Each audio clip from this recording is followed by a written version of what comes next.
Hi guys, ako si Aaron. Ngayong araw nga pala ay gagawa ako ng project sa science. Sabi ni Sir, gumawa daw ng mini vlog at i-explain ang parts of the flower. Kaya tara, samahan niyo ako. Ting ning ting ning ning ning. At pagkatapos ko nga isulat ang pangalan ko, date and section, at ang pangalan ng advisor ko sa isang 1/4 illustration board.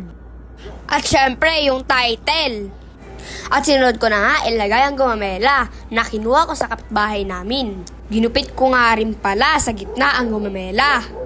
At ito na nga, isa-isa ko na nga sinulat ang parts of the flower. Syempre, Google is the key. Di ko kasi maintindihan kung ano sinulat ko sa notebook ko. Kaya naman, nag-Google na lang ako. Nung last week pa nga ito pinapagawa ni teacher. Di ko nga ito nagawa dahil sumakit yung ulo ko nung Friday. Kaya hindi ako nakapasok. Sorry na teacher, hindi ako nakakuha ng test. At nung Saturday nga, nalibang ako kakalaro.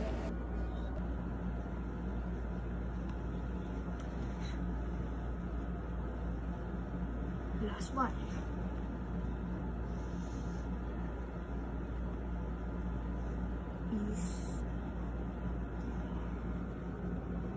Tapos, parts of the flower: receptacle, sepal, ovule, pollen tube, anther, filament, stamen, pedicel, ovary, style, stigma, pistil.